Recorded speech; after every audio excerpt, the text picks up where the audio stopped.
부처님의 말씀. 모든 번뇌는 깨달음의 문이다. 더러운 진흙탕 속에서 허우적거리는 것을 두려워하지 말라. 가장 아름다운 연꽃은 깨끗한 물이 아니라 바로 그 더러운 진흙 속에서 피어나느니라. 너희를 괴롭히는 번뇌, 즉 성냄과 탐욕, 어리석음과 슬픔을 없애야 할 원수처럼 여기지 말라. 어둠이 있기에 빛의 소중함을 알 수 있고 가장 깊은 절망의 골짜기를 지나온 자만이 비로소 가장 높은 깨달음의 산봉우리에 오를 수 있는 법이다. 그러니 너희를 괴롭히는 번뇌를 외면하거나 억누르려 하지 말라. 그것을 똑바로 마주하고 그 안으로 걸어 들어가라. 모든 번뇌의 가장 깊은 곳에는 깨달음으로 향하는 문이 숨겨져 있느니라. 제1부 순백의 감옥. 정성. 세상 끝자락. 거대한 산맥이 병풍처럼 둘러싼 분지 안에 스스로를 세상과 격리시킨 도시가 있었다. 도시의 이름은 정성, 즉 깨끗한 도시였다. 도시를 세운 첫 성주는 지독한 결벽을 가진 현자였다고 전해진다. 그는 세상의 모든 혼돈과 더러움, 즉 전쟁과 질병, 가난과 슬픔으로부터 완벽하게 순수한 유토피아를 건설하고자 했다. 그리하여 정성은 세상의 다른 어떤 곳과도 다른 모습으로 만들어졌다. 도시는 거대한 유백색의 돌벽으로 둘러싸여 외부의 불결한 것들이 들어오는 것을 막았다. 도시의 모든 건물은 순백의 회벽으로 칠해져 있었고 길은 매일 아침 저녁으로 물청소를 해 먼지 한 톨 찾아보기 힘들었다. 사람들은 색이 없는 흰 옷만을 입었고 큰 소리로 웃거나 우는 것, 길에서 음식을 먹는 것과 같이 감정을 드러내거나 무질서해 보이는 모든 행위는 금기시되었다. 정성에서 가장 중요한 가치는 정화와 질서였다. 그들은 질병을 육체의 오점으로, 가난을 나태의 오점으로, 슬픔이나 분노 같은 격한 감정을 마음의 오점으로 여겼다. 그리고 모든 오점은 신속하게 정화되거나 격리되거나 숨겨져야만 했다. 이 순백의 도시 정성에는 그 도시의 이념을 가장 완벽하게 구현하는 한 남자가 살았다. 그의 이름은 결이었다. 그는 마음 닦는 이로 불렸다. 그의 직업은 정성에서도 가장 존경받는 동시에 가장 깊이 되는 일이었다. 부유하거나 권세 있는 자들은 집에 불화가 생기거나 불길한 일이 닥치거나 설명할 수 없는 불안감이 감돌 때 결을 불렀다. 결은 그 집에 찾아가 눈에 보이지 않는 마음의 얼룩을 닦아내고 정화하는 일을 했다. 결의 삶은 그의 직업 그 자체였다. 그의 집은 도시의 가장 깨끗한 구역에서도 가장 안쪽에 있었고 집 안에는 최소한의 가구 외에 아무것도 없었다. 벽도, 바닥도, 그가 덮고 자는 이불까지도 모두 티 하나 없는 순백색이었다. 그는 매일 동이 트기 전 일어나 차가운 물에 몸을 3번 씻고 명상을 통해 자신의 마음속에 혹시라도 생겨났을지 모를 미세한 감정의 티끌들을 닦아냈다. 그에게 감정은 곧 오염이었다. 기쁨은 마음을 들뜨게 하는 기름때였고 슬픔은 마음을 축축하게 만드는 곰팡이였으며 분노는 마음을 검게 태우는 그을음이었다. 그는 평생을 그런 얼룩들로부터 자신의 마음을 지키기 위해 살아왔다. 그의 정화의식은 하나의 엄격한 예술과도 같았다. 그는 의뢰인의 집에 도착하면 먼저 자신이 직접 만든 9가지 향기로운 나뭇잎을 태워 공간의 탁한 기운을 걷어냈다. 그리고는 샘의 가장 깊은 곳에서 길어온 맑은 물에 은으로 만든 소를 담가 보이지 않는 얼룩이 있을 법한 곳을 닦아냈다. 그가 벽의 한 지점, 허공의 한 공간을 닦아낼 때 사람들은 마치 그곳에 실제로 묻어있던 검은 얼룩이 지워지는 듯한 착각을 느끼곤 했다. 마지막으로 그는 조약돌처럼 매끄럽고 차가운 옥돌들을 방의 곳곳에 놓아 흐트러진 기운의 질서를 바로잡았다. 그의 의식이 끝나고 나면 집안의 공기는 놀라울 만큼 맑고 고요해졌고 사람들의 마음도 거짓말처럼 평온을 되찾았다. 결은 자신의 능력에 대한 자부심이 대단했다. 그는 자신이 세상의 모든 번뇌와 오점을 닦아낼 수 있다고 믿었다. 그에게 번뇌는 제거해야 할 대상이었지 이해해야 할 대상이 아니었다. 그는 의뢰인들이 왜 다투었는지, 왜 슬퍼하는지 묻지 않았다. 그는 그저 그 결과물인 얼룩을 지우는 기술자일 뿐이었다. 그러던 어느 날 결에게 그의 인생에서 가장 중대한 의뢰가 들어왔다. 그를 부른 사람은 바로 정성의 성주, 도시를 다스리는 가장 높은 권력자였다. 결은 성주의 명을 받고 거대한 성주의 저택으로 향했다. 성주의 저택은 정성의 순백주의가 집약된 결정체와도 같았다. 거대한 대리석 기둥, 흠집 하나 없는 대곡 바닥, 바람 한 점 통하지 않을 듯 완벽하게 닫힌 창문들. 그곳은 살아있는 사람의 집이라기보다는 거대한 무덤처럼 느껴졌다. 성주는 근심 가득한 얼굴로 결을 맞았다. 그의 유일한 딸, 솔에게 문제가 생긴 것이었다.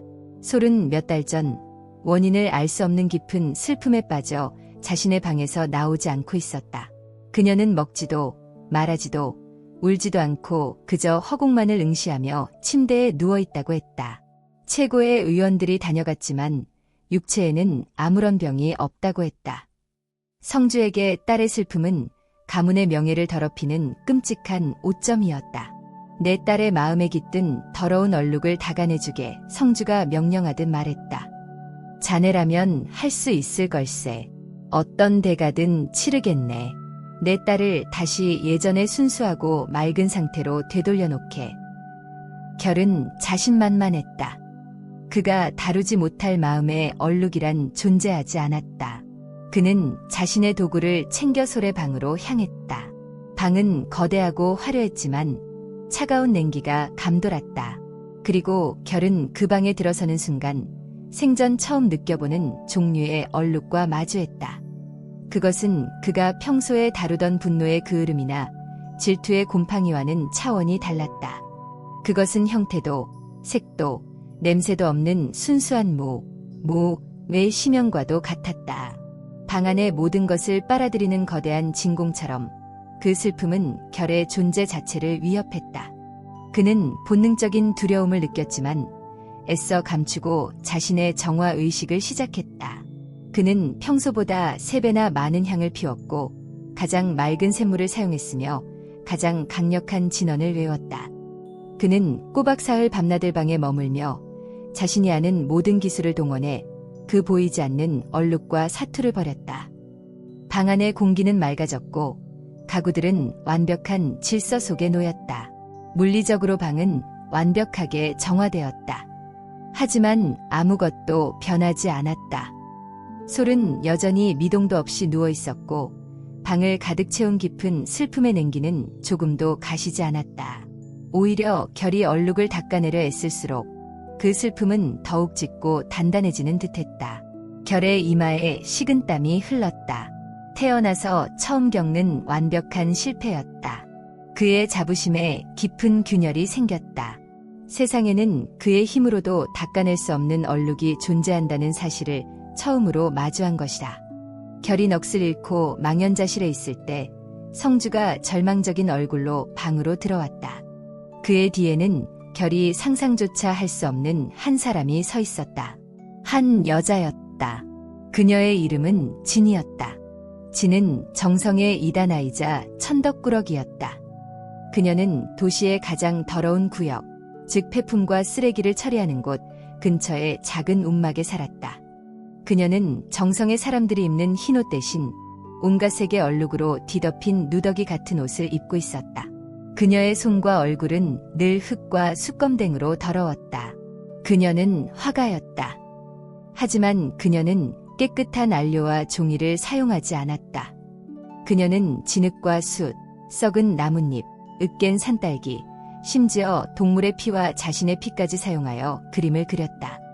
그녀가 그리는 그림은 정성의 사람들이 추구하는 아름답고 질서 있는 풍경이 아니었다. 그녀는 고통받는 사람들의 일그러진 얼굴, 죽어가는 동물의 모습, 폭풍우가 몰아치는 혼돈의 풍경처럼 정성의 사람들이 가장 혐오하고 외면하는 더러운 것들만을 그렸다. 사람들은 그녀를 진흙을 만지는 여자, 오점을 그리는 자라 부르며 경멸하고 피했다. 그런 진이 지금 성주의 저택, 정성의 가장 순수한 공간의 중심에 서 있는 것이었다. 결은 자신의 눈을 의심했다. 성주가 미치지 않고서야 저런 불결한 존재를 이곳에 들일 리가 없었다. 이 여자는 대체 누굽니까? 어찌 감히 이런 신성한 곳에 저런 더러운 것을? 결이 분노에 차 소리쳤다. 성주는 지친 목소리로 말했다. 이제 남은 방법이 이것밖에 없네. 어떤 자가 말하더군. 독은 독으로 다스려야 한다고. 저 여자가 내 딸의 마음에 낀 슬픔이라는 독을 다른 독으로 씻어낼 수 있을지도 모른다고 말이네. 결에게 그것은 끔찍한 모욕이었다. 자신의 정화의식이 실패한 자리에 저런 저급하고 더러운 주술을 끌어들인다는 것을 용납할 수 없었다. 하지만 성주의 의지는 단호했다. 결은 무력하게 방 한구석으로 물러나 진이 무슨 짓을 하는지 지켜볼 수밖에 없었다. 진은 방 안을 둘러보지도 침대에 누워있는 솔에게 다가가지도 않았다. 그녀는 결이 완벽하게 정돈해 놓은 방 한가운데에 자신이 가져온 커다란 삼배를 펼쳤다. 그리고는 자신의 자루에서 온갖 더러운 것들을 꺼내놓기 시작했다. 시커먼 진흙, 잿가루, 숯덩어리, 말라비틀어진 들풀, 붉은 황토. 그녀가 움직일 때마다 흙먼지가 날려 결이 닦아놓은 배곡 바닥을 더럽혔다. 결은 온몸에 피가 거꾸로 솟는 듯한 분노와 혐오감을 느꼈다. 진은 아무 말 없이 그림을 그리기 시작했다. 그녀는 붓을 사용하지 않았다. 그녀는 손으로 직접 진흙을 퍼서 삼배에 문질렀다. 그녀의 손길은 거칠고 투박했다. 그녀는 솔의 슬픔을 그리려는 듯했다. 그러나 그녀가 그린 것은 슬픈 얼굴이나 눈물이 아니었다. 그녀는 먼저 시커먼 진흙으로 바닥이 보이지 않는 깊은 늪을 그렸다. 모든 것을 빨아들이는 절망의 늪이었다. 그리고 그 위에 잿가루를 뿌려 희망이 사라진 잿빛 하늘을 표현했다. 그녀는 날카로운 숯 조각으로 바람에 부러진 나뭇가지를 할퀴듯 그렸고 으깬 붉은 흙으로 늪의 한가운데서 피어나는 핏빛 노을을 표현했다. 그것은 아름다운 그림이 아니었다. 그것은 혼돈과 절망, 고통 그 자체였다. 결은 생각했다. 저런 끔찍한 것을 보여주면 아이의 상태는 더욱 악화될 것이다. 저것은 정화가 아니라 오염이다. 그런데 바로 그 순간 놀라운 일이 일어났다. 몇 달 동안 미동도 하지 않던 솔이 아주 천천히 기계처럼 삐걱거리며 고개를 돌려지내 그림을 바라보기 시작한 것이다. 그녀의 텅 비어있던 눈동자에 아주 희미한 빛이 마치 깜박이는 촛불 같은 빛이 감돌았다. 진은 그림 그리기를 멈추지 않았다. 그녀는 이제 솔의 방을 둘러보기 시작했다. 그녀는 결이 정화의 의미로 놓아두었던 차가운 옥돌 하나를 집어들었다. 그리고는 그 옥돌로 삼배의 한가운데를 세게 내리쳐 찢어버렸다. 쩍하는 소리와 함께 완벽했던 그림의 표면에 흉터 같은 상처가 생겼다. 결은 경악했다. 저것은 파괴 행위였다. 하지만 진은 그 찢어진 틈새로 손가락을 넣어 무언가를 표현하기 시작했다. 그녀는 그 틈을 통해 늪의 가장 깊은 바닥에서 무언가 작은 것이 솟아오르는 모습을 그렸다. 그것은 진흙과 잿더미를 뚫고 아주 작고 연약한 새싹 하나가 돋아나는 모습이었다. 그 새싹은 너무나 작고 힘이 없어서 금방이라도 부러질 것 같았다. 바로 그때였다. 솔에 굳게 닫혀있던 입술이 아주 미세하게 열렸다. 그리고 그녀의 뺨 위로 눈물 한 방울이 또르르 굴러내렸다. 몇 달 만에 처음으로 흘리는 눈물이었다. 그것은 생명의 신호였다. 진은 그림을 완성했다. 그녀는 자리에서 일어나 자신의 더러운 도구들을 챙겼다. 그녀는 결에게도 성주에게도 심지어 솔에게도 눈길 한 번 주지 않고 조용히 방을 걸어나갔다. 마치 자신의 임무는 끝났다는 듯이. 방 안에는 성주와 결, 그리고 조용히 눈물을 흘리는 솔만이 남아있었다. 그리고 방 한가운데에는 절망과 고통, 그리고 그 한가운데서 피어나는 지극히 작은 희망을 담은 더러운 그림이 펼쳐져 있었다. 결은 완전히 무너져 내렸다. 그는 평생을 바쳐 오점을 닦아내고 순수함을 추구해왔다. 그는 슬픔을 지워야 할 얼룩으로 여겼다. 그러나 진은 그 슬픔을 외면하지 않았다. 그녀는 그 슬픔의 가장 깊은 곳으로 걸어들어가 그 슬픔의 재료들, 즉 진흙과 재와 상처를 가지고 그림을 그렸다. 그녀는 슬픔을 지운 것이 아니라 슬픔을 똑바로 마주하고 그것에 형태와 의미를 부여했다. 그리고 바로 그 행위가 굳게 닫혀있던 마음의 문을 여는 열쇠가 되었다. 그가 그토록 혐오했던 번뇌가, 그가 평생을 피해왔던 더러움이 실은 치유의 시작이자 깨달음으로 가는 유일한 문이었음을 그는 처절하게 깨달았다. 그의 순백의 세계는 산산조각이 났다. 자신이 쌓아올린 모든 지식과 신념이 한낱 모래성에 불과했음을 알게 되었다. 결은 넋이 나간 사람처럼 성주의 저택을 걸어 나왔다. 그가 매일 보던 정성의 풍경이 완전히 다르게 보였다. 순백의 벽들은 생명이 없는 감옥의 벽처럼 보였고 완벽하게 깨끗한 길은 어떤 발자국도 허용하지 않는 황량한 사막처럼 느껴졌다. 그는 길을 걷는 사람들의 얼굴에서 그들이 애써 감추고 있는 미세한 슬픔과 불안의 얼룩들을 보았다. 정성은 깨끗한 도시가 아니었다. 그저 모든 더러움을 흰 해벽 뒤에 감추고 있는 거대한 위선의 도시일 뿐이었다. 그는 자신의 집으로 돌아왔다. 그의 순백의 방이 그 어느 때보다 차갑고 텅 비어 보였다. 그는 자신의 손을 내려다보았다. 늘 깨끗하게 관리해온 얼룩 하나 없는 그의 손, 하지만 그 손은 아무런 힘이 없었다. 진의 더러운 손은 다친 마음을 열었지만 자신의 깨끗한 손은 아무것도 하지 못했다. 그날 밤 결은 잠들지 못했다. 그는 자신의 모든 도구들을 꺼내보았다. 9가지 향나무, 은으로 만든 솔, 차가운 옥돌. 한때는 그의 자부심이었던 이 물건들이 이제는 공허한 장식품처럼 보였다. 그는 문득 참을 수 없는 충동을 느꼈다. 그는 집 밖으로 나가 길가의 흙을 한 줌 움켜쥐었다. 그리고는 자신의 순백의 방으로 돌아와 그 흙을 깨끗한 흰 벽에 던지듯 문질렀다. 차악하는 소리와 함께 흰 벽에 흉터 같은 흙 자국이 남았다. 그것은 오점이었고 불결함이었다. 어제의 그였다면 비명을 지르며 당장 닦아냈을 것이다. 하지만 그는 그 흙 자국을 가만히 들여다보았다. 그리고 그는 그 속에서 진의 그림 속에서 보았던 것과 같은 거칠지만 살아있는 생명의 힘을 느꼈다. 그는 결심했다. 이 순백의 감옥을 떠나야겠다고. 이 거짓된 질서와 정화의 세계를 버리고 진이 살아가는 저 더러운 세계로 가야겠다고. 번뇌를 닦아내는 법이 아니라 번뇌 속에서 길을 찾는 법을 배워야겠다고. 모든 번뇌는 깨달음의 문이라는 말. 그는 그 문의 실체를 자신의 눈으로 확인해야만 했다. 다음 날 아침, 결은 처음으로 흰옷이 아닌 여행자들이 입는 질긴 삼배옷을 입었다. 그는 자신의 모든 정화 도구를 상자에 넣어 창고 깊숙이 밀어 넣었다. 그는 빈자루 하나만을 어깨에 메고 집을 나섰다. 그가 향한 곳은 도시의 가장 더러운 구역, 진의 움막이 있는 곳이었다.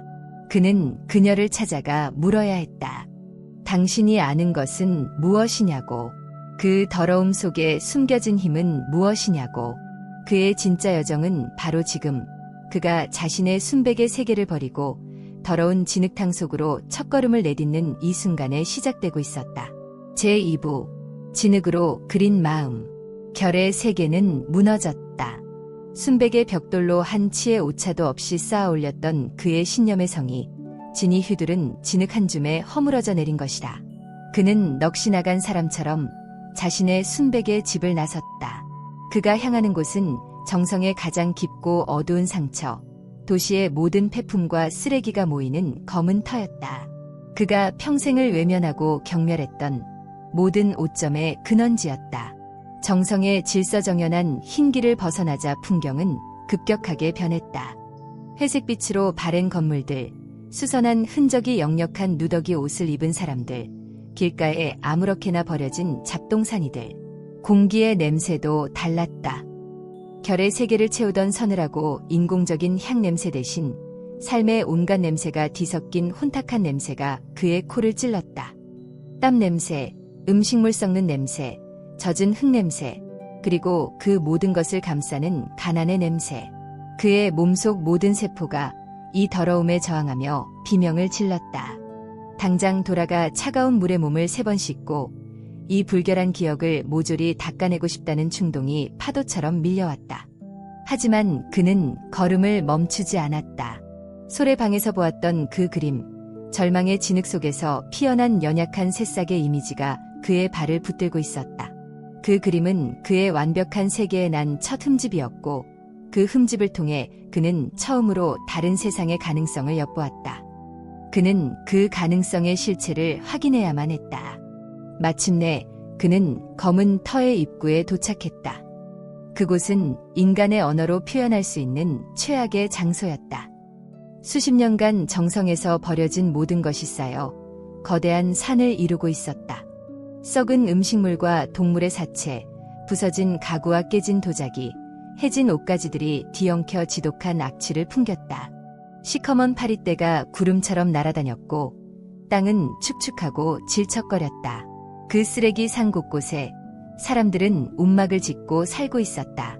그들은 쓰레기 더미를 뒤졌을 만한 것을 찾아내고 먹을 것을 구하며 하루하루를 연명했다. 그들은 정성의 시민이 아니었다. 그들은 정성이 버린 오점 그 자체였다. 결은 숨을 참았다. 그의 속이 메스꺼워 헛구역질이 나왔다. 그는 이곳의 공기를 단 한 모금도 들이마시고 싶지 않았다. 이 더러움이 자신의 폐부 깊숙이 들어와 영원히 지워지지 않는 얼룩이 될 것만 같았다. 그는 자신의 흰옷 소매로 코와 입을 가렸다. 그의 모습은 이질적이었다. 잿빛 세상에 떨어진 한 점의 순백. 검은 터의 사람들은 경계와 조롱이 섞인 눈빛으로 그를 쳐다보았다. 어떤 아이들은 그에게 돌멩이를 던지며 깨끗한 도련님이 여긴 왜 왔대 하고 놀려댔다. 그는 사람들에게 진의 움막을 물었다. 사람들은 대답 대신 멸시의 웃음을 보낼 뿐이었다. 그는 몇 시간을 헤맨 끝에 쓰레기산의 가장 구석진 곳, 썩은 물이 고여 작은 늪을 이룬 곳 옆에서 기이한 형태의 움막을 발견했다.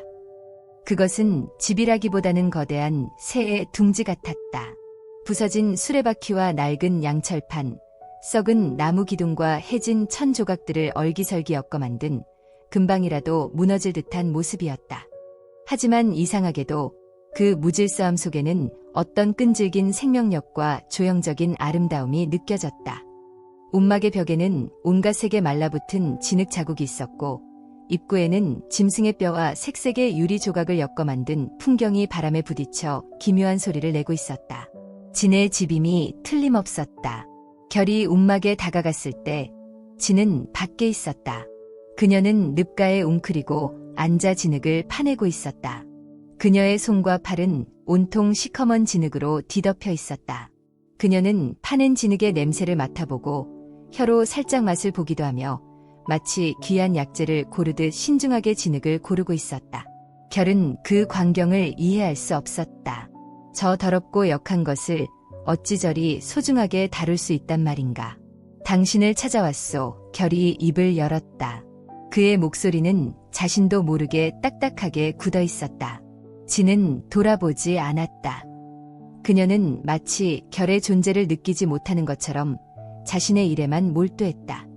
결은 모욕감을 느꼈지만 다시 한번 용기를 내어 말했다. 나는 정성에 마음 닦는 이 결이오. 당신이 솔 아가씨의 방에서 행한 것을 보았소. 나는 당신에게 배우고 싶소. 그 힘이 무엇인지, 그 더러움 속에 숨겨진 비밀이 무엇인지 알고 싶소. 그 말에 진은 마침내 하던 일을 멈추고 천천히 일어섰다. 그녀는 결을 향해 몸을 돌렸다. 그녀의 얼굴은 흙먼지로 얼룩져 있었고 눈빛은 깊은 늪처럼 그 속을 알 수 없었다. 그녀는 결을 위아래로 훑어보았다. 마치 처음 보는 기이한 생명체를 관찰하듯. 그녀의 시선은 결의 깨끗한 옷과 애써 숨기려는 그의 표정 속의 혐오감과 그리고 그의 내면에 깊이 뿌리박힌 오만함까지 꿰뚫어 보는 듯했다. 그리고 그녀는 피식 웃었다. 경멸도 환영도 아닌 그저 모든 것을 알고 있다는 듯한 허무한 웃음이었다. 그녀는 아무 말도 하지 않고 진흙이 묻은 손으로 자신의 움막을 가리켰다. 그리고는 다시 늪가에 웅크리고 앉아 진흙을 파기 시작했다. 결은 그녀의 의도를 알 수 없었다. 안으로 들어오라는 것인가? 아니면 저것이 내 집이니 상관 말고 꺼지라는 것인가? 그는 잠시 망설이다가 움막 안으로 조심스럽게 들어갔다. 움막 안은 밖에서 본 것보다 더 혼란스러웠다. 사방에는 정체를 알 수 없는 물건들이 가득했다. 동물의 뼈와 깃털, 말린 풀과 버섯, 깨진 도자기 조각과 녹슨 쇠붙이들. 한쪽 벽에는 그녀가 그린 그림들이 걸려 있었는데 모두 고통과 슬픔, 분노와 같은 격렬한 감정들을 담고 있었다. 하지만 그 그림들은 결에게 불쾌감 대신 기묘한 힘과 아름다움을 느끼게 했다. 결은 그곳에서 하염없이 진을 기다렸다. 해가 지고 달이 뜰 때까지 진은 돌아오지 않았다. 결은 배가 고팠지만 이곳의 어떤 것도 입에 대고 싶지 않았다. 그는 꼿꼿한 자세로 앉아 이 더러운 공간에 자신의 몸이 최대한 닿지 않도록 애썼다. 그의 인내심이 바닥날 무렵 진이 움막으로 돌아왔다. 그녀의 손에는 진흙이 담긴 질그릇과 나무뿌리 몇 개가 들려 있었다. 그녀는 결을 쳐다보지도 않고 화덕에 불을 피웠다. 그리고는 나무뿌리를 질그릇에 넣고 끓이기 시작했다. 구수하면서도 삽쌀한 냄새가 움막 안에 퍼졌다. 그녀는 나무를 깎아 만든 그릇 2개에 검붉은 찬물을 따랐다. 그리고 그중 하나를 결에게 툭 던지듯 내밀었다. 마셔. 그녀가 결에게 한 첫 마디였다. 결은 그릇을 내려다보았다. 그릇은 제대로 씻지도 않은 듯 얼룩덜룩했고 찬물 위에는 정체 모를 부유물이 떠다녔다. 그는 도저히 그것을 마실 용기가 나지 않았다. 깨끗한 찻잔과 맑은 샘물을 찾는다면 왔던 곳으로 돌아가 진이 차갑게 말했다. 여긴 그런 거 없어. 결은 굴욕감에 입술을 깨물었다. 그는 지금껏 살면서 이런 대접을 받아본 적이 없었다. 그는 정성에 존경받는 스승이었다. 하지만 그는 이곳에서 아무것도 아니었다. 그는 눈을 질끈 감고 그 더러운 차를 단숨에 들이켰다. 차는 썩고 떨벗고 흙냄새가 났다. 하지만 이상하게도 그 쓴맛이 그에 타는 듯한 갈증과 허기를 가라앉혀 주었다. 그날 밤 결은 진의 움막 한 구석에서 웅크리고 잠을 청했다. 바닥에 깔린 집단에서는 키키한 냄새가 났고 밤새 정체 모를 벌레들이 그의 몸 위를 기어다녔다. 그는 평생 처음으로 완벽한 불편함과 불결함 속에서 밤을 보냈다. 그것은 고문과도 같았다. 그의 정신은 날카로운 칼날 위에서 밤새 춤을 추는 듯했다. 다음 날 아침 결은 진에게 다시 물었다. 이제 가르쳐 주시오. 내가 무엇을 하면 되겠소? 진은 그를 물끄러미 쳐다보더니 움막 밖에 거대한 쓰레기 더미 하나를 가리켰다. 저기 가서 깨진 그릇 조각들을 모아와 붉은색만 골라서. 결은 자신의 귀를 의심했다. 마음의 얼룩을 닦는 스승이었던 자신에게 고작 쓰레기 더미를 뒤지라는 것인가. 이것은 가르침이 아니라 모욕이었다. 그의 얼굴이 분노로 붉게 달아올랐다. 나는 그런 일을 하려고 여기까지 온 것이 아니오. 나는 당신의 지혜를 배우고 싶단 말이오. 진의 표정은 변함이 없었다. 그녀는 나지막이 하지만 얼음처럼 차가운 목소리로 말했다. 지혜는 책이나 말 속에 있지 않아. 저 진흙 속에, 저 쓰레기 더미 속에, 내가 그토록 혐오하는 모든 것들 속에 있어. 그것들을 직접 내 손으로 만지고 냄새 맡고 느껴보지 않고서는 평생 아무것도 배울 수 없어. 하기 싫으면 떠나. 결은 할 말을 잃었다. 그의 자존심과 오만함이 진의 단호함 앞에서 산산조각이 났다. 그는 선택의 기로에 섰다. 이 굴욕을 감수하고 쓰레기 더미로 걸어 들어가느냐, 아니면 모든 것을 포기하고 자신의 순백의 감옥으로 돌아가느냐. 그는 소래방에서 보았던 그 작은 새싹을 떠올렸다. 그 새싹은 진흙과 잿더미 속에서 피어났다. 어쩌면 자신도 이 굴욕이라는 진흙 속에서 무언가를 피워낼 수 있을지도 모른다. 그는 주먹을 꽉 쥐었다. 그리고는 말없이 쓰레기 더미를 향해 걸어갔다. 그의 인생에서 가장 길고 끔찍한 시간이 시작되었다. 그는 구역질을 참아가며 손으로 썩은 음식물과 더러운 헝겊 조각들을 헤집었다. 온갖 날카로운 것들이 그의 손을 찔렀고 역한 냄새가 그의 머리를 마비시켰다. 그는 몇 번이나 뛰쳐나가 모든 것을 토해냈다. 그의 온몸이 비명을 질렀다. 이건 미친 짓이야. 나는 여기서 무얼 하고 있는가? 하지만 그는 포기하지 않았다. 그는 오기로 혹은 마지막 남은 희망으로 일을 계속했다. 그렇게 몇 시간을 헤맨 끝에 그는 마침내 첫 번째 붉은 그릇 조각을 발견했다. 흙먼지 속에 파묻혀 있던 작은 파편이었다. 그는 그것을 조심스럽게 꺼내들었다. 바로 그 순간 그는 이상한 것을 느꼈다. 그저 더러운 쓰레기 조각일 뿐인데 그 안에서 어떤 이야기가 느껴졌다. 그는 이 그릇이 어떤 모양이었을지, 어떤 사람이 사용했을지 상상했다. 어쩌면 어느 가난한 집의 어머니가 갓 지은 밥을 담아 자식에게 주었던 그릇이었을지도 모른다. 그릇이 깨지던 날, 그 어머니는 얼마나 속상했을까. 그는 처음으로 버려진 물건 속에서 누군가의 삶의 흔적, 즉 기쁨과 슬픔의 번뇌를 발견한 것이다. 그때부터 그의 일은 조금씩 달라지기 시작했다. 그는 더 이상 쓰레기 더미를 뒤지는 것이 아니었다. 그는 잊혀진 이야기의 파편들을 수집하고 있었다. 그는 붉은 그릇 조각들을 하나하나 찾아낼 때마다 그것을 소중하게 닦아 자신의 자루에 넣었다. 해가 질 무렵 그의 자루는 제법 묵직해졌다. 그의 몸은 만신창이가 되었지만 이상하게도 마음은 조금 전보다 훨씬 차분해져 있었다. 그가 움막으로 돌아왔을 때 지는 아무 말 없이 그가 모아온 그릇 조각들을 받았다. 그녀는 그것들을 바닥에 쏟아놓고는 마치 보석을 감정하듯 하나하나 살펴보기 시작했다. 그녀는 그 조각들을 이리저리 맞춰보며 어떤 형태를 구상하는 듯했다. 다음 날 지는 결에게 또 다른 일을 시켰다. 이번에는 숯가마터에 가서 쓸만한 숯 조각들을 모아오라는 것이었다. 그 다음 날에는 늪에 들어가 특정한 색깔의 진흙을 파오라고 했다.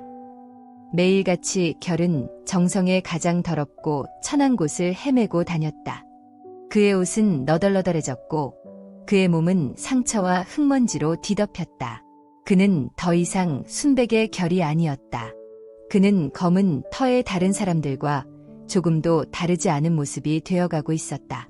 처음에는 그를 경계하고 조롱하던 검은 터의 사람들도 매일같이 묵묵히 더러운 일을 하는 그의 모습을 보며 조금씩 마음을 열기 시작했다. 한 노파는 그에게 딱딱한 빵 한 조각을 건네주었고 한 아이는 그가 파낸 진흙을 옮기는 것을 도와주었다. 그는 처음으로 조건 없는 친절과 연대를 경험했다. 정성에서 그가 받았던 존경은 그의 능력과 지위에 대한 것이었지만 이곳에서 그가 받은 것은 그의 존재 자체에 대한 것이었다.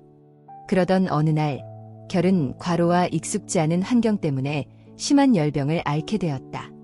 그의 몸이 불덩이처럼 뜨거워졌고 의식은 안개 속을 헤매는 듯 희미해졌다. 그는 움막 구석에 쓰러져 며칠을 꼬박 앓았다. 그는 이대로 죽을지도 모른다고 생각했다. 정성에서라면 병든 자는 격리되고 잊혀질 운명이었다. 하지만 그는 혼자가 아니었다. 그를 돌봐준 것은 진이 아니었다. 검은 터의 사람들이었다. 그에게 빵을 주었던 노파가 매일 찾아와 쓴 약초를 다려 먹여주었고 그를 놀리던 아이들이 깨끗한 물을 떠다 주었다. 그들은 자신들도 넉넉하지 않은 형편에 기꺼이 자신들의 것을 나누어 주었다. 결은 열에 들떠 희미한 의식 속에서 그들의 거칠고 투박하지만 따뜻한 손길을 느꼈다. 그는 그들의 손길 속에서 그가 평생 닦아내려 했던 더러움 속에 실은 가장 순수한 인정이 숨어있음을 깨달았다. 번뇌로 가득한 삶 속에서 피어나는 연민과 사랑이야말로 가장 강력한 정화의 힘을 가지고 있었다. 며칠 후 결은 자리에서 일어났다. 열병은 그의 육체뿐만 아니라 그의 정신에 깊이 뿌리박혀 있던 마지막 오만함까지 태워버린 듯했다. 그는 헬쑥해졌지만 그의 눈빛은 이전과 비교할 수 없이 깊고 맑아져 있었다. 그는 자신을 돌봐준 사람들에게 아무 말 없이 깊이 고개를 숙였다. 말로는 표현할 수 없는 깊은 감사가 그의 마음을 채웠다. 그가 몸을 회복하자 진은 그를 다시 불렀다. 그녀는 움막 한가운데에 커다란 나무 판자를 놓고 그에게 진흙 한 덩이를 건넸다. 이제 그려봐. 결은 잠시 망설였다. 무엇을 그려야 할지 알 수 없었다. 그는 평생 그림을 그려본 적이 없었다. 그는 조심스럽게 진흙을 손에 쥐었다. 그 차갑고 부드러운 감촉이 그의 손바닥을 통해 온몸으로 퍼져나갔다. 그는 눈을 감고 자신이 알아누워 있을 때 보았던 것들을 떠올렸다. 약초를 다려주던 노파의 주름진 얼굴, 걱정스러운 눈빛으로 자신을 내려다보던 아이의 동그란 눈. 그는 눈을 뜨고 그림을 그리기 시작했다. 그는 손바닥으로 진흙을 문지르고 긁고 눌렀다. 그는 노파의 얼굴을 그리려 했지만 아름답게 그리려 하지 않았다. 그는 그녀의 얼굴에 깊게 팬 주름 하나하나를 그 주름 속에 담긴 수십 년의 고된 삶과 슬픔, 그리고 연민을 표현하려 했었다. 그는 진흙의 거친 질감을 이용해 그녀의 피부를 표현했고 손톱으로 그녀의 눈가에 어린 슬픔의 흔적을 새겼다. 그것은 서툴고 투박한 그림이었다. 정성의 화가들이 그린다면 단숨에 불쏘시개로 던져버릴 실패작이었다. 하지만 그 그림에는 혼이 담겨 있었다. 결의 손끝에서 태어난 최초의 진짜 작품이었다. 그는 그림을 완성하고 자신의 손을 내려다보았다. 진흙으로 뒤범벅이 된 더러운 손. 하지만 그는 그 손이 자신의 인생에서 가장 깨끗하고 자랑스럽게 느껴졌다. 진은 결의 그림을 한참 동안 말없이 바라보았다. 그리고는 처음으로 그의 눈을 똑바로 쳐다보며 나지막이 말했다. 이제 첫 번째 문을 열었구나. 그녀의 목소리에는 희미한 인정의 기색이 담겨 있었다.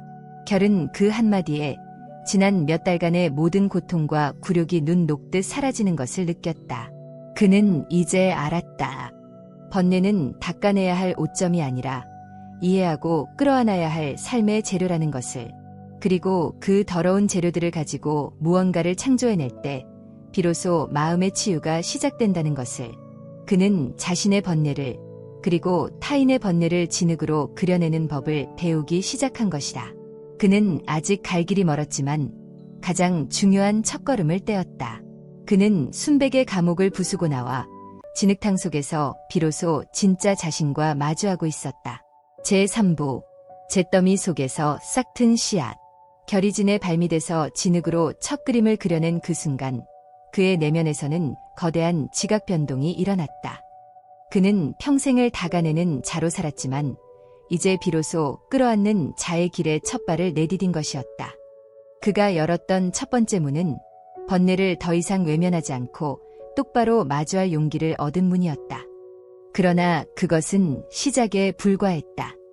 문 안쪽에는 더 깊고 어두운 헤아릴 수 없는 번뇌의 심연이 그를 기다리고 있었다. 그는 진의 제자가 되었다. 스승과 제자의 관계였지만 그들 사이에는 어떤 가르침의 말도 오가지 않았다. 진은 결에게 그림 그리는 기술을 가르치지 않았다. 그녀는 그에게 보는 법을 가르쳤다. 이전까지 결이 보았던 세상은 오직 깨끗한 것과 더러운 것이라는 두 가지 색으로만 이루어져 있었다. 그러나 이제 진은 그에게 수억만 가지의 색과 결을 보게 했다. 어느 날 진은 결을 데리고 쓰레기 산의 한쪽 구석으로 갔다. 그곳에는 아이들이 버린 낡고해진 인형들이 산더미처럼 쌓여 있었다. 눈알이 빠지고 팔다리가 뜯겨나간 흉측한 모습이었다. 예전의 결이었다면 불결함에 눈살을 찌푸렸을 것이다. 저기서 무엇이 보이지? 진이 물었다. 결은 잠시 망설이다 대답했다. 망가진 인형들입니다. 버려진 슬픔이 보입니다. 진은 고개를 저었다. 더 깊이 봐. 눈으로만 보지 말고 마음으로 만져봐. 결은 눈을 감고 진의 말에 따랐다. 그는 인형 하나하나에 얽힌 이야기를 상상하기 시작했다. 한때 이 인형을 품에 안고 잠들었을 아이의 따뜻한 체온, 인형의 귀에 속삭였을 비밀스러운 이야기들, 인형이 처음 망가졌을 때 아이가 흘렸을 뜨거운 눈물, 그리고 마침내 이 차가운 쓰레기 더미에 버려지게 된 마지막 순간의 쓸쓸함까지. 그것은 단순한 슬픔이 아니었다. 사랑과 기쁨, 실망과 상실, 애착과 체념. 하나의 인형 속에는 인간이 겪을 수 있는 거의 모든 번뇌의 파편들이 담겨 있었다. 번뇌는 단순하지 않아. 진이 나지막이 말했다. 슬픔 속에는 사랑이 녹아있고 분노 속에는 꺾여버린 기대가 숨어있지. 그것들은 서로 얽히고 설켜 있어 마치 저 헝겊 조각의 시실과 날실처럼. 그것을 풀어내려 하지 마. 그저 있는 그대로의 결을 느끼고 그것을 내 손끝으로 옮겨봐. 그것이 그림이야. 그날 이후 결의 그림은 달라졌다. 그는 더 이상 자신의 경험만을 그리지 않았다. 그는 검은 터 사람들의 삶 속으로 더 깊이 들어갔다. 그는 매일 사람들과 함께 쓰레기 더미를 뒤졌고 그들의 이야기를 들었다. 평생을 자식 걱정만 하다 허리가 굽어버린 노파의 한숨 섞인 푸념 속에서 그는 달아빠진 모정의 무늬를 보았다. 늘 주먹을 휘두르며 소리치는 주정뱅이 사내의 붉은 눈 속에서 그는 세상에 대한 깊은 절망과 자기 혐오의 그림자를 보았다. 굶주림 속에서도 천진하게 웃는 아이들의 눈 속에서 그는 어떤 진흙 속에서도 피어나는 연꽃 같은 희망의 빛을 보았다. 그는 그 모든 번뇌의 결들을 모아 그림으로 그렸다. 그는 진흙과 숲뿐만 아니라 녹슨 쇠에서 긁어낸 붉은 녹물로 분노를, 곰팡이 핀 헝겊에서 얻은 푸른 빛으로 우울을, 썩은 나뭇잎을 태운 재로 허물을 표현했다. 그의 그림은 여전히 어둡고 고통스러웠지만 그 안에는 깊은 이해와 연민이 담겨 있었다. 그의 그림을 본 검은 터 사람들은 처음에는 놀랐지만 이내 자신들의 찢겨진 마음이 그림 속에서 위로받는 듯한 기묘한 평온을 느꼈다. 결은 더 이상 마음의 얼룩을 닦아내는 자가 아니었다. 그는 마음의 상처를 그대로 그려내어 그 상처에 이름을 붙여주고 의미를 부여하는 자가 되어가고 있었다. 그렇게 한 계절이 지났다. 건조한 바람이 불어오는 가을의 끝자락이었다. 결은 이제 검은 터의 삶에 완전히 녹아들어 있었다. 그는 더러운 옷을 입고 거친 음식을 먹고 사람들과 함께 웃고 떠들었다. 그의 손은 늘 흙과 물감으로 더러웠지만 그의 마음은 정성에 있을 때보다 훨씬 자유롭고 충만했다. 그는 자신이 번뇌를 배우고 있다고 생각했지만 실은 번뇌를 통해 살아가는 법을 배우고 있었다. 바로 그 평온의 정점에서 모든 것을 집어삼키는 거대한 번뇌가 찾아왔다. 그날 밤은 유난히 바람이 거칠었다. 메마른 바람은 쓰레기 산의 온갖 먼지와 종이 조각들을 휘저으며 도시 전체를 스산하게 울렸다. 사람들은 추위를 피하기 위해 저마다의 움막에서 작은 화덕을 피우고 잠자리에 들었다. 비극은 아주 작은 불씨 하나에서 시작되었다. 누군가의 움막에서 타다 남은 불씨 하나가 강풍을 타고 날아가 마른 헝겊더미 위에 내려앉았다. 처음에는 작은 연기 기둥에 불과했다. 하지만 불길은 수십 년간 쌓인 메마른 쓰레기라는 완벽한 땔감을 만나자 순식간에 굶주린 야수처럼 포효하며 깨어났다. 불이야. 누군가의 절규와 함께 검은 터는 순식간에 아비규환의 지옥으로 변했다. 불길은 바람을 타고 움막에서 움막으로, 쓰레기 산의 이쪽 끝에서 저쪽 끝으로 번져나갔다. 사람들은 비명을 지르며 뛰쳐나왔지만 사방이 불길에 휩싸여 어디로 피해야 할지 알 수 없었다. 아이들의 울음소리, 어른들의 절규, 모든 것이 무너져 내리는 갱음이 뒤섞여 거대한 고통의 교향곡을 연주했다. 결은 진의 움막에서 잠을 자다 소란에 뛰쳐나왔다. 그의 눈앞에 펼쳐진 광경은 현실이 아니었다. 하늘은 온통 검붉은 연기로 뒤덮였고 그가 살던 세상 전체가 거대한 화염에 휩싸여 있었다. 그의 코를 찌른 것은 매캐한 연기 냄새만이 아니었다. 그 속에는 수많은 삶의 이야기들이 타들어가는 냄새, 희망과 절망이 한데 뒤섞여 재가 되어가는 냄새가 섞여 있었다. 그 순간 결의 내면 깊은 곳에서 잊고 있던 본능이 깨어났다. 정화의 본능이었다. 그의 눈에 이 거대한 불길은 모든 더러움을 태워 없애는 궁극적인 정화의 모습으로 비쳤다. 모든 오점을 불태워 순수한 재로 되돌리는 완벽한 소멸. 그는 잠시 동안 그 압도적인 파괴의 아름다움에 매료되어 넋을 잃고 서 있었다. 하지만 그 순간 그의 귓가에 익숙한 목소리가 들려왔다. 도와줘. 우리 톨리가 안에 있어. 그에게 빵을 주었던 말의 할머니의 목소리였다. 할머니의 손자인 톨리는 결을 유난히 잘 따르던 아이였다.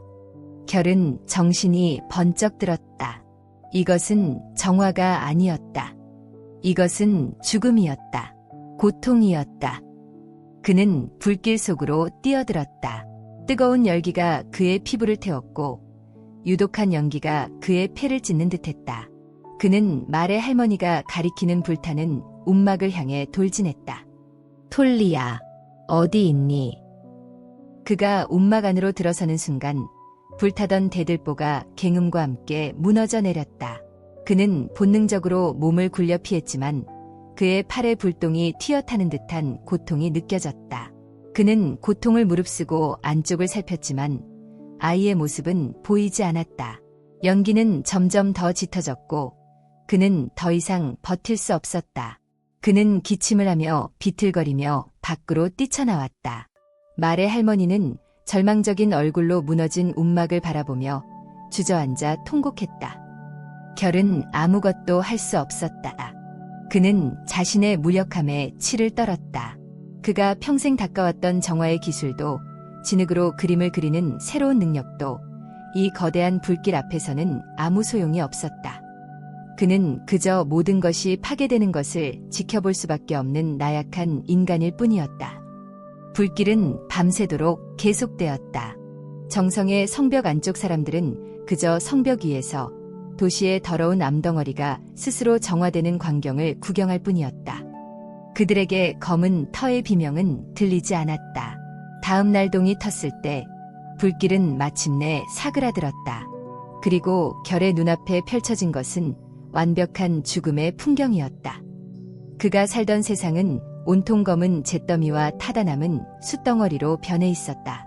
쓰레기 산도, 움막도, 그 안에 있던 모든 이야기와 삶의 흔적도 사라지고 오직 검게 그을린 대지와 잿빛 하늘만이 남아있었다. 생존자들은 넋이 나간 얼굴로 잿더미 위를 헤매거나 망연자실하게 주저앉아 있었다. 절망의 침묵이 죽음의 재처럼 온 땅에 두껍게 내려앉아 있었다. 결은 잿더미 위를 비틀거리며 걸었다. 그의 발밑에서 바스러지는 재의 감촉이 마치 죽은 자들의 뼈가 부서지는 소리처럼 들렸다. 그는 말의 할머니와 톨리를 찾았지만 그들의 흔적은 어디에도 없었다. 그는 진의 움막이 있던 자리로 향했다. 그가 살던 둥지 같은 움막도 그 안에 있던 수많은 그림들과 기이한 수집품들도 모두 한 줌의 재로 변해 있었다. 바로 그 잿더미의 한가운데 진이 앉아 있었다. 그녀는 마치 명상을 하듯 고요한 자세로 앉아 아무 말 없이 자신의 손바닥에 놓인 검은 재를 들여다보고 있었다. 그녀의 얼굴은 평소보다 더 더러웠다. 그 으름과 재로 범벅이 되어 있었고 뺨에는 마른 눈물 자국이 희미하게 남아 있었다. 하지만 그녀의 눈빛은 슬픔이나 절망과는 다른 어떤 무섭도록 강렬한 집중력으로 빛나고 있었다. 결은 그녀의 옆에 주저앉았다. 그의 목소리는 갈라져 나왔다. 모든 것이 끝났소. 모든 것이 사라졌소. 진은 한참 동안 말이 없었다. 그녀는 손바닥에 재를 바람에 후 하고 불어 날려보냈다. 재는 잠시 공중에서 춤을 추다가 다시 잿빛 대지 위로 흩어졌다. 사라졌다고 그녀가 마침내 입을 열었다. 그녀의 목소리는 평소보다 더 낮고 깊었다.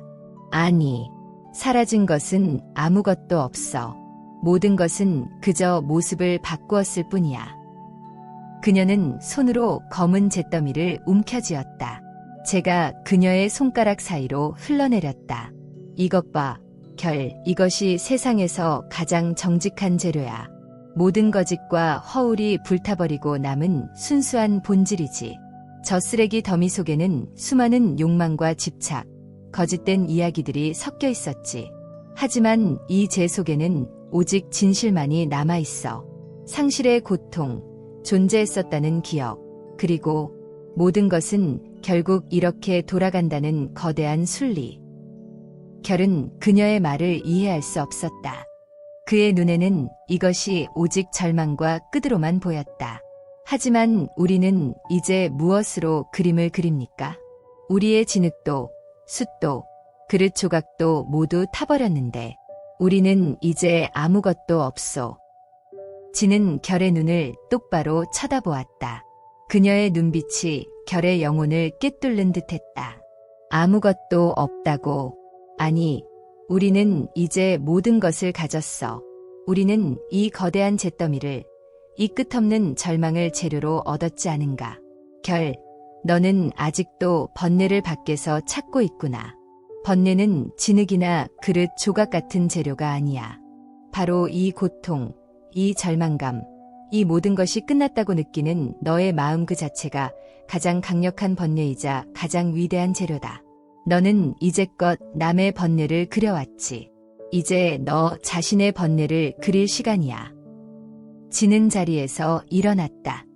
그녀는 결의 손을 잡아 일으켰다. 그녀의 손은 재로 뒤덮여 있었지만 이상하게도 따뜻하고 강한 힘이 느껴졌다. 그녀는 결을 데리고 잿더미의 가장 넓은 공터로 갔다. 그리고는 자신의 손가락을 잿더미 깊숙이 박아 넣었다. 그녀는 땅바닥의 그림을 그리기 시작했다. 그녀가 그린 것은 거대한 불길의 모습이었다. 그녀는 잿더미의 미묘한 색깔 차이를 이용해 춤추는 불꽃의 혀를 표현했고 타다 남은 숯덩어리로 모든 것을 집어삼키는 불의 심장을 그렸다. 그녀의 손가락이 움직일 때마다 대지 위에 거대한 고통의 풍경이 펼쳐졌다. 그녀는 결을 돌아보며 말했다. 그려봐. 내가 본 것을, 내가 느낀 것을, 너의 두려움을, 너의 무력감을, 너의 절망을 여기에 쏟아내. 울어도 좋아. 소리쳐도 좋아. 이 잿더미는 모든 것을 받아줄 테니. 결은 잠시 망설였다. 하지만 그는 진의 눈 속에서 거부할 수 없는 힘을 보았다. 그는 무릎을 꿇고 자신의 손을 잿더미에 묻었다. 그는 처음에는 무엇을 그려야 할지 몰랐다. 그의 머릿속은 온통 혼돈뿐이었다. 하지만 그는 손을 움직이기 시작했다. 그의 손가락은 저절로 움직이는 듯했다.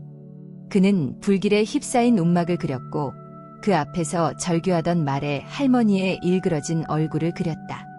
그는 톨리를 구하지 못했던 자신의 무력한 손을 그렸다. 그림을 그리는 동안 그의 내면에 억눌려 있던 모든 감정들이 터져나왔다. 눈물이 쏟아져 잿더미 위로 떨어지며 진흙을 만들었다. 그는 그 진흙으로 자신의 찢어지는 마음을 그렸다. 그것은 그림이 아니었다. 그것은 기도였고 절규였고 고백이었다. 그는 자신의 번뇌와 하나가 되었다. 그는 더 이상 번뇌를 관찰하는 자가 아니었다. 그는 번뇌 그 자체가 되어 자신의 존재를 대지 위에 새기고 있었다. 그들의 모습을 지켜보던 생존자들이 하나둘씩 모여들기 시작했다. 그들은 처음에는 멍하니 바라보기만 했다. 하지만 곧 한 여인이 주저앉아 자신의 무너진 집터를 그리기 시작했다. 그러자 다른 사람들도 그들을 따라 땅바닥에 그림을 그리기 시작했다. 잃어버린 가족의 얼굴을, 타버린 소중한 물건들을, 자신들의 꺾여버린 희망을.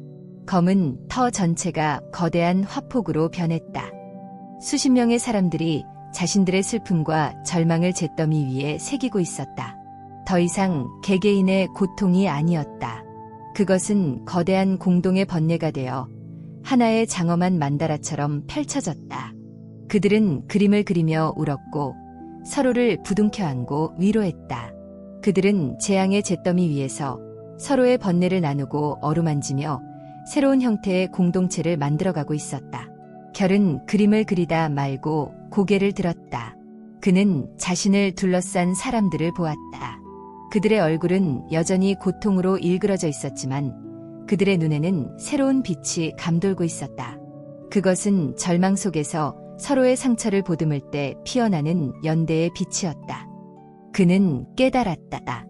번뇌라는 문을 열고 들어갔을 때 그 안에서 마주하게 되는 것은 고독한 깨달음이 아니라 모든 존재가 고통 속에서 연결되어 있다는 자비의 마음이라는 것을. 그날의 집단적인 그림 그리기는 해가 질 때까지 계속되었다. 마침내 모든 것이 고요해졌을 때 검은 턴은 거대한 예술 작품으로 변해 있었다. 모든 상실과 고통의 기록이 담긴 세상에서 가장 슬프고도 가장 아름다운 그림이었다. 결은 탈진한 채 잿더미 위에 누웠다. 그의 온몸은 재와 눈물과 땀으로 뒤범벅이 되어 있었다. 그는 하늘을 보았다. 잿빛 하늘 사이로 별 하나가 유난히 반짝이고 있었다. 그는 문득 이 모든 파괴와 상실이 끝이 아닐지도 모른다는 생각을 했다. 바로 그때 그의 손끝에 무언가 단단한 것이 닿았다. 그는 손을 뻗어 그것을 집어들었다. 그것은 불길 속에서도 타지 않고 살아남은 아주 작고 까만 씨앗 하나였다. 어떤 나무의 씨앗인지 어떤 풀의 씨앗인지 알 수 없었다. 하지만 그것은 분명 살아있는 생명의 씨앗이었다. 그는 그 작은 씨앗을 손바닥 위에 올려놓고 가만히 들여다보았다. 이 모든 것을 앗아간 절망의 잿더미 속에서 이 작은 씨앗 하나가 살아남았다. 그는 그 씨앗 속에서 불굴의 희망을 보았다. 모든 것이 파괴된 후에야 비로소 시작될 수 있는 새로운 가능성을 보았다. 번뇌의 불길이 모든 것을 태워버린 후에야 비로소 깨달음의 씨앗이 싹틀 자리가 마련되는 것인지도 몰랐다. 결은 조심스럽게 그 씨앗을 품에 넣었다. 그는 아직 이 씨앗을 어디에 심어야 할지, 어떻게 싹을 틔워야 할지 알지 못했다. 하지만 그는 이제 길을 잃지 않을 것임을 알았다. 그는 가장 깊은 번뇌의 문을 통과했다. 그는 이제 잿더미 속에서 이 작은 씨앗과 함께 새로운 시작을 만들어갈 준비가 되어 있었다. 제4부 연꽃을 피워낸 연못. 잿더미 속에서 발견한 작은 씨앗 하나. 결의 손바닥 위에서 그것은 단순한 식물의 씨앗이 아니었다. 그것은 거대한 절망의 한가운데서 기적처럼 살아남은 희망의 응축체였고 모든 것이 파괴된 후에야 비로소 시작될 수 있는 새로운 가능성이었다.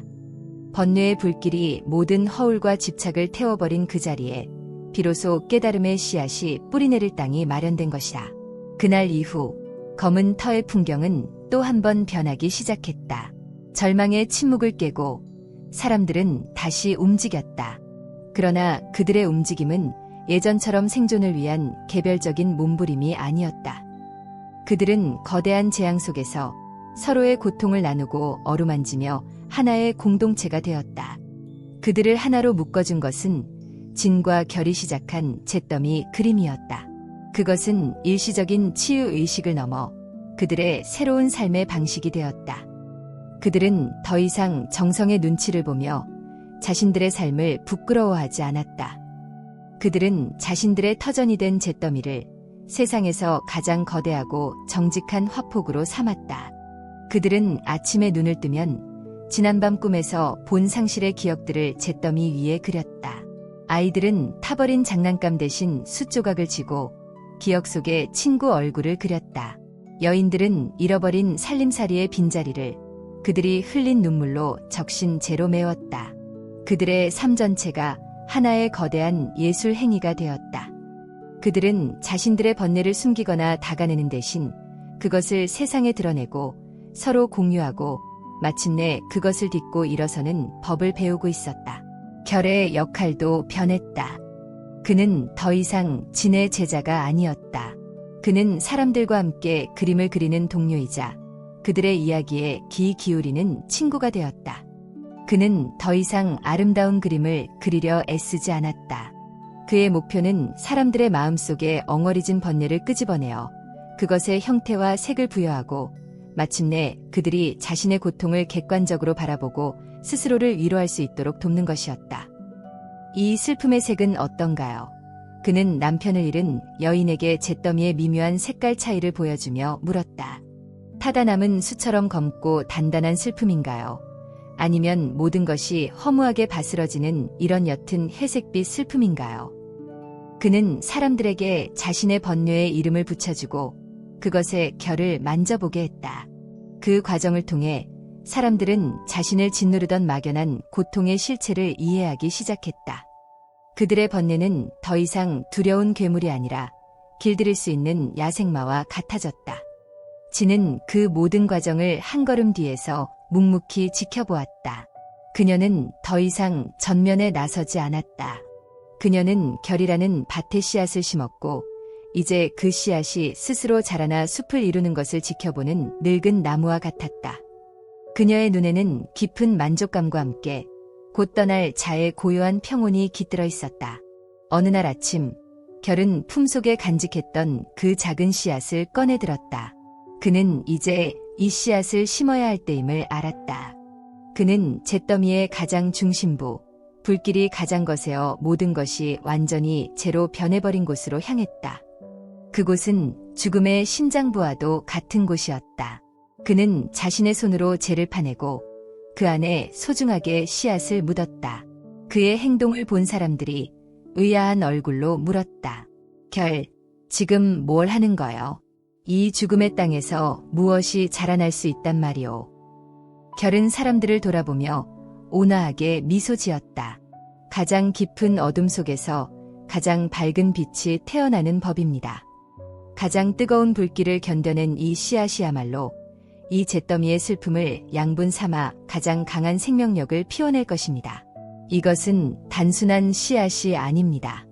이것은 우리 모두의 마음속에 남은 마지막 희망입니다. 그날부터 검은 터 사람들에게 새로운 일이 생겼다. 그들은 매일 아침 각자의 그림을 그리기 전에 그 작은 씨앗이 묻힌 곳에 모였다. 그들은 그곳에 물을 주었다. 하지만 그 물은 깨끗한 샘물이 아니었다. 그들은 지난밤 자신들이 흘린 눈물을 작은 그릇에 모아와 그곳에 부었다. 슬픔을, 후회를, 그리움을. 그들은 자신들의 가장 진실한 번뇌를 자양분으로 삼아 희망의 씨앗을 키우기 시작했다.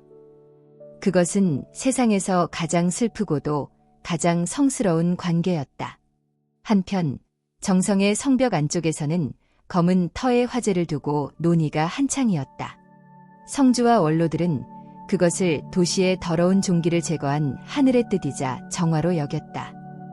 그들은 생존자들을 도시 밖으로 완전히 추방하고 잿더미가 된 검은 털을 거대한 담으로 막아 완벽하게 격리할 계획을 세우고 있었다. 그들에게는 살아남은 자들의 고통 따위는 안중에 없었다. 오직 도시의 순수성과 질서만이 중요할 뿐이었다. 성주는 딸솔의 변화가 마음에 걸렸지만 그것을 애써 외면했다. 솔은 그날 이후로 방 밖으로 나와 식사를 하고 사람들과 짧은 대화를 나누기 시작했다. 하지만 그녀는 예전의 명랑하고 순수한 소녀로 돌아가지 않았다. 그녀의 눈에는 늘 깊은 우수가 서려 있었고 그녀는 종종 성벽 위에 올라가 잿더미가 된 검은 털을 하염없이 내려다보곤 했다. 그녀의 마음속에 남은 슬픔의 오점이 성주를 불안하게 만들었다. 그는 저 더러운 땅의 흔적을 완전히 지워버려야만 딸이 예전처럼 깨끗해질 것이라고 믿었다. 성주는 마침내 결단을 내렸다. 그는 도시의 경비대를 소집해 검은 터의 생존자들을 몰아내고 그 땅을 평평하게 밀어버리라는 명령을 내렸다. 추방령이 내려진 날 중무장한 경비대가 질서정연한 대오를 갖추고 검은 터로 향했다. 그들의 얼굴에는 자신들이 정의로운 정화를 수행한다는 오만함이 가득했다. 경비대가 검은 터 입구에 도착했을 때 그들은 예상치 못한 광경과 마주했다. 그들은 절망에 빠진 생존자들이 짐을 싸서 떠나거나 저항하며 울부짖을 것이라 예상했다. 하지만 그들 앞에 나타난 것은 수십 명의 사람들이 잿더미 위에 고요히 앉아있는 모습이었다. 그들은 두려워하지도 분노하지도 않았다. 그들은 마치 거대한 뿌리가 땅에 박힌 나무들처럼 흔들림 없이 자신들의 자리를 지키고 있었다. 경비대장은 위압적인 목소리로 외쳤다. 성주의 명이시다. 이 불결한 땅을 즉시 떠나라. 저항하는 자는 정성의 법에 따라 엄히 다스릴 것이다. 하지만 사람들은 미동도 하지 않았다. 바로 그때 결이 사람들 사이에서 천천히 걸어 나왔다. 그의 모습은 예전에 마음 닦는 이의 모습도 쓰레기 더미를 뒤지던 초라한 모습도 아니었다. 그의 얼굴은 재와 먼지로 얼룩져 있었지만 그의 눈빛은 깊은 연못처럼 고요하고 맑았다. 그는 경비대장 앞에 서서 나지막이 말했다. 우리는 떠나지 않습니다. 이곳은 당신들이 버린 쓰레기 더미가 아니라 우리의 삶과 죽음이 새겨진 신성한 대지이기 때문입니다. 경비대장은 코웃음을 쳤다. 신성한 대지, 이 잿더미와 죽음의 냄새가 진동하는 곳이? 그렇습니다. 결의 목소리는 단호했다. 당신들의 눈에는 이것이 오직 더러움과 절망으로 보이겠지요. 당신들은 평생을 번뇌를 피해 살아왔으니 말입니다. 하지만 우리는 다릅니다. 우리는 이 잿더미 속에서, 이 절망의 가장 깊은 바닥에서 비로소 진정한 희망을 발견했습니다. 결은 손으로 자신이 서 있는 땅을 가리켰다. 경비대장의 시선이 그곳으로 향했다. 그리고 그는 자신의 눈을 의심했다. 시커먼 잿더미를 뚫고 아주 작고 연약하지만 눈부시게 선명한 초록빛 새싹 하나가 고개를 내밀고 있었던 것이다. 수많은 눈물과 번뇌를 자양분 삼아 마침내 희망의 씨앗이 싹을 틔운 것이었다. 새싹은 너무나 작았지만 그 안에 담긴 생명의 힘은 거대했다. 그것은 주변의 모든 죽음의 기운을 압도하는 강렬한 존재감을 뿜어내고 있었다. 경비대원들은 저도 모르게 술렁이기 시작했다. 그들의 강철 같은 신념에 미세한 균열이 가기 시작했다. 경비대장이 당황하여 칼을 빼어 들려는 순간 그의 등 뒤에서 차가운 목소리가 들려왔다. 모두 비켜라. 성주였다. 그는 경비대의 지지부진한 모습에 분노하여 직접 말을 타고 달려온 것이었다. 그는 말에서 내려 결의 앞에 섰다. 그의 눈에는 증오와 경멸이 가득했다. 내 놈이 이 모든 혼란의 원흉이구나. 한때는 나의 가장 깨끗한 종이었던 놈이 이제 가장 더러운 것들의 우두머리가 되었군. 내 놈의 요사스러운 말로 더 이상 사람들을 현혹하지 마라. 결은 성주를 똑바로 바라보았다. 그의 눈에는 더 이상 두려움이나 복종심이 없었다. 오직 깊은 연민만이 담겨 있었다. 성주님, 당신이야말로 가장 큰 번뇌에 사로잡혀 계십니다. 순수함에 대한 집착이라는 번뇌 말입니다. 당신은 모든 더러움을 밖으로 밀어냄으로써 깨끗해질 수 있다고 믿지만 그럴수록 당신의 내면은 더욱 황폐해질 뿐입니다. 당신이 버린 이 모든 번뇌는 사라지지 않고 언젠가 당신 자신에게로 돌아갈 것입니다. 닥쳐라. 성주는 분노에 차 소리쳤다. 내 딸이 저렇게 변한 것도 다 내 놈과 저 더러운 계집 때문이야. 당장 이 땅을 불태우고 저 새싹을 뽑아버려라. 모든 오점은 뿌리까지 정화해야 한다. 성주의 명령에 경비대원들이 움직이려던 바로 그 순간 또 다른 목소리가 그들을 막아 세웠다. 그만두세요, 아버님. 소리였다. 그녀는 어느새 성벽을 내려와 그들 뒤에 서 있었다. 그녀는 더 이상 슬픔에 잠긴 소녀가 아니었다. 그녀는 흰옷 대신 질박한 색의 옷을 입고 있었고 그녀의 눈은 깊은 슬픔을 머금고 있었지만 동시에 강하고 맑은 의지로 빛나고 있었다. 그녀는 결의 옆에 새싹의 곁에 섰다. 그리고는 자신의 아버지를 향해 말했다. 아버님, 이분들이 제 목숨을 구했습니다. 아버님과 정성의 의원들이 제 슬픔을 오점이라 부르며 지우려 했을 때 이분들은 제 슬픔을 똑바로 바라봐 주었습니다. 제 마음속의 진흙과 잿더미를 가지고 그 안에 작은 희망의 씨앗이 있음을 보여주었습니다. 제가 지금 이렇게 제 발로 서서 말할 수 있는 것은 제 안의 번뇌를 없앴기 때문이 아니라 그것과 함께 살아가는 법을 배웠기 때문입니다. 솔은 잿더미 위에 앉아있는 사람들을 둘러보았다. 이분들은 더럽지 않습니다. 이분들은 세상 누구보다 용감한 분들입니다. 자신의 상처와 고통을 외면하지 않고 그것을 끌어안고 살아가는 분들이기 때문입니다. 진정한 더러움은 저분들의 겉모습이 아니라 번뇌를 두려워하여 스스로를 순백의 감옥에 가두는 아버님의 마음에 있습니다. 솔의 말은 그 어떤 칼보다도 날카롭게 성주의 심장을 찔렀다. 그의 얼굴이 하얗게 질렸다. 그가 평생을 지켜온 신념, 그가 쌓아올린 도시의 근간이 그의 딸의 입을 통해 부정되는 순간이었다. 그는 비틀거리며 뒷걸음질 쳤다. 그의 눈에 비친 정성의 순백의 성벽이 이제는 거대한 무덤처럼 보였다. 그날 정성의 경비대는 물러갔다. 그리고 그날 이후 정성에는 조용하지만 거대한 변화의 바람이 불기 시작했다. 성벽 안의 사람들, 특히 젊은이들 사이에서 검은 터의 이야기가 퍼져나갔다. 그들은 자신들의 삶을 짓누르는 숨막히는 질서와 위선의 의문을 품기 시작했다. 몇몇 용기 있는 자들은 밤에 몰래 성벽을 넘어 검은 터를 찾아왔다.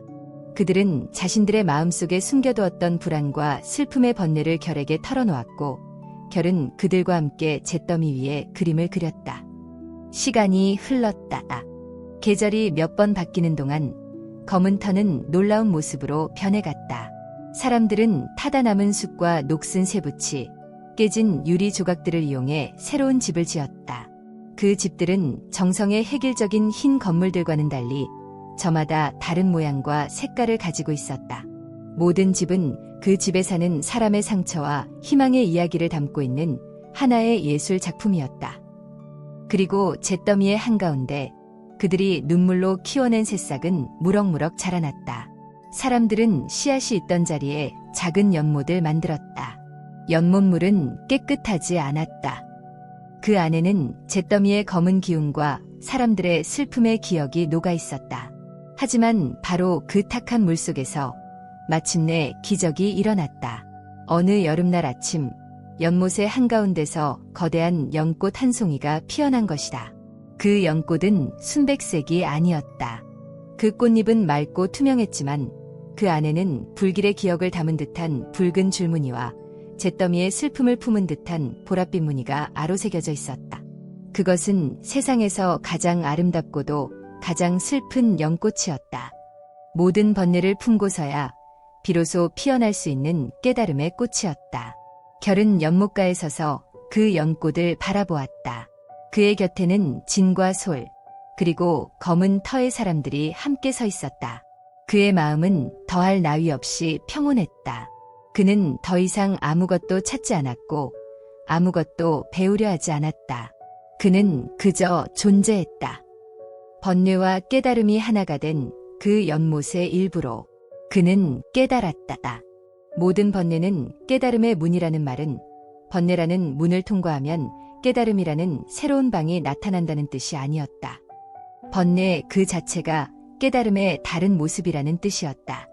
진흙이 곧 연꽃의 다른 모습이듯이 어둠이 있기에 빛날 수 있는 별처럼 슬픔과 고통이 있기에 인간은 비로소 연민과 사랑을 배우고 자신의 유한함을 깨달아 더 큰 흐름과 하나가 될 수 있는 것이었다. 그는 더 이상 마음 닦는 이도, 오점을 그리는 자도 아니었다. 그는 그저 결이었다. 기쁨과 슬픔, 순수와 더러움, 삶과 죽음의 모든 결을 끌어안고 살아가는 한 사람. 그의 여정은 끝났지만 그의 삶은 이제 막 시작되고 있었다. 잿더미 위에 피어난 연꽃처럼 그는 자신의 가장 깊은 번뇌 속에서 마침내 영원한 평온을 피워낸 것이다. 모든 살아있는 존재들이 평화롭고 행복하기를 기원합니다. 구독과 좋아요는 자비로운 마음의 실천입니다. 감사합니다.